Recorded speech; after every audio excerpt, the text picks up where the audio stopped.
नमस्कार सर, चंद्रभान की क्या बोल रहा हूँ, चित्तौड़ विधायक बोल रहा हूँ। जी जी अरे सर, आपको भी होली की सबसे पहले तो अपने क्षेत्रवासियों को इस होली पर क्या पैगाम देना चाहेंगे? होली की पूरे देशवासियों को, पूरे प्रदेशवासियों को, पूरे विधानसभा वासियों को, सबको ढेर सारी बरस, सब लोगों के लिए होली अच्छी बीते, अच्छा त्योहार आए और सबके अच्छा काम धंधा चले, अच्छा बिजली चले, ऐसी शुभकामनाएं कर देता हूँ। जी। अब हम कुछ सियासी बारे में आपसे बातचीत करेंगे, क्योंकि ये होली हाँ हमने होली सियासतदारों के संग एक अभियान चलाया है, इसमें तहत आज आपसे वार्तालाप कर रहे हैं हम। जी। सबसे पहले तो आके साहब ये बताएं कि आप जो भी जिंदगी में चुनाव लड़े अब तक, आपने कभी हाँ हार का मुंह नहीं देखा। इस मामले भी में आप चुनाव जी ईश्वर सावरे सेठ का अच्छा आशीर्वाद है और सब जनता का अच्छा आशीर्वाद है, सब लोगों का, क्षेत्र का अच्छा आशीर्वाद है। इसी के कारण जो भी हम चुनाव लड़े हैं वो 100% चुनाव जीते हैं। कभी हार का मुंह कभी हम लोगों ने नहीं देखा है और आइंदे भी जो भी चुनाव होगा वो भी हम एक तरफा जीतेंगे। जी। और कुछ लोगों का ये मानना है कि आप बोलते जब भी हैं, तो हाँ कुछ लोगों को शायद आपकी बात चुभ जाती है। आप बोलने में थोड़े से आप गर्म मिजाजी के उग्र हो जाते हैं आप बोलते बोलते। तो इसको अपना हथियार मानते हैं या अपनी कमजोरी मानते हैं?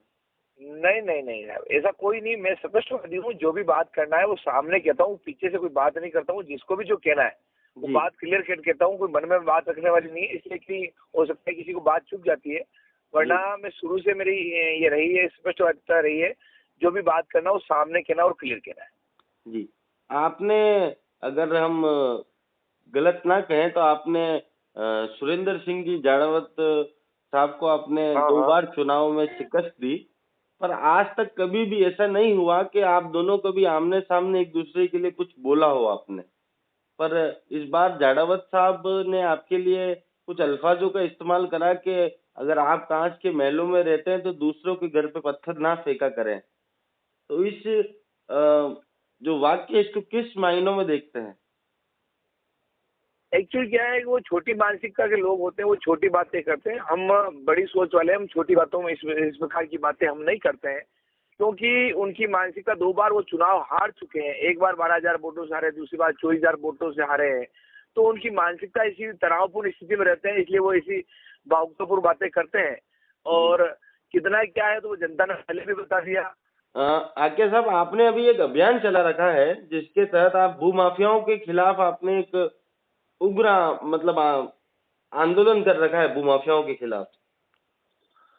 ऐसा है, भूमाफियाओं ने जितनी भी यहाँ धार्मिक जमीनें थी, जी भले ही जागेश्वर महादेव की हो, लक्ष्मीनाथ मंदिर को हो, या किले के किसी मंदिर को हो, चार भुजा जी के हो, जितनी भी धार्मिक जगह है, हमारे यहाँ जो भी जनप्रतिनिधि पहले रहे हैं, जी उन प्रतिनिधियों ने वहाँ के उनके द्वारा पट्टे दिए गए, उस प्रकार धार्मिक जमीनें बेची गई और उसी की बददुआ से ये लोग चुनाव हारे हो। इसी की बददुआ आने वाली 2023 में जो चुनाव हो रहे हैं वो पूरे जी राजस्थान सरकार को लगेगा और उसी के कारण ये सरकार बन नहीं पाएगी और राजस्थान में भारतीय जनता पार्टी की सरकार बनेगी। कम से कम 180 सीटें भारतीय जनता पार्टी जीतेगी।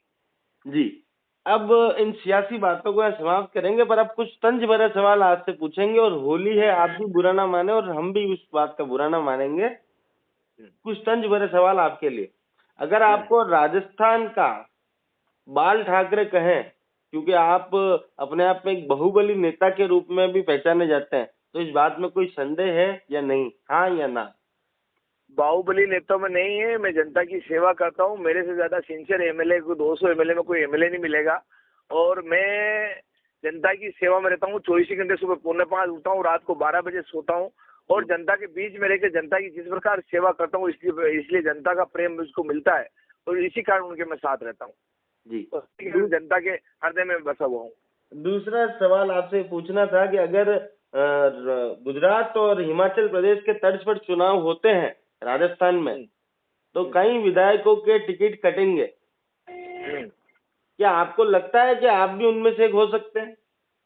ऐसा है, मैं भारतीय जनता पार्टी का सिपाही हूँ। शुरू से मैं अखिल भारतीय विद्यार्थी परिषद से जुड़ा हूँ, जी मैं संघ परिवार से जुड़ा हुआ हूँ और जब भी भारतीय जनता पार्टी अगर टिकट देगी तो मैं चुनाव लड़ूंगा और भारतीय जनता पार्टी जिसको भी टिकट देगी मैं उसके तन मन धन से उसके साथ हूँ। ऐसा हमारे पार्टी में ऐसा होता ही नहीं है और मैं तो पार्टी के साथ हूँ और पहले भी साथ हूँ और आज भी साथ रहूंगा।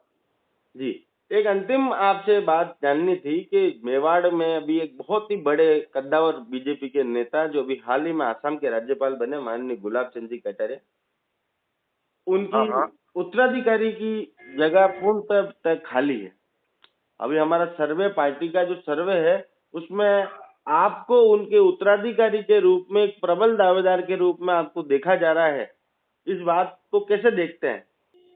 गुलाब चंद कटारिया की कमी हम राजस्थान वासियों को पूरे राजस्थान में कमी खल रही है, मेवाड़ में भी खल रही है। और जिस प्रकार गुलाब जी ने इस मेवाड़ में और राजस्थान में जो काम किया है वो वास्तव में बहुत सराहनीय काम है। पार्टी के लिए वो मोटरसाइकिल पे और साइकिलों पे घूम घूम कर इस पार्टी को खड़ा किया है और उनके पद चिन्हों पर रहकर हम काम करने की कोशिश करेंगे। उन्होंने राजस्थान में और इस पूरे मेवाड़ में अच्छा काम किया है और उनके आदर्शों पे चलते हुए हम उस काम को आगे बढ़ाएंगे।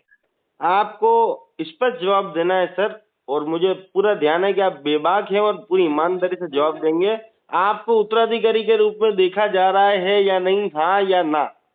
हम उत्तराधिकारी का मतलब ये होता है साहब, हम उनके आदर्शों पे चलकर जनता की सेवा मेवाड़ में और पूरे राजस्थान में सेवा करने की कोशिश करेंगे और सेवा कर रहे हैं और आने वाले दिनों में सेवा करेंगे। जी, तो हमारी विशेष मुलाकात थी चित्तौड़ विधायक चंद्रभान सिंह जी आकिया साहब से, और जिन्होंने बड़ी बेबाक अंदाज में अपनी बात को रखा।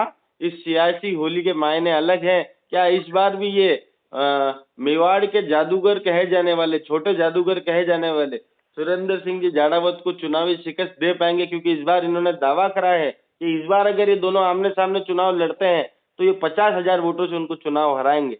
देखते हैं दावों में कितनी सच्चाई है या नहीं, ये तो वक्त बताएगा। खैर, आप सभी को बहरहाल होली की एक बार पुनः आप सभी को शुभकामनाएं। धन्यवाद।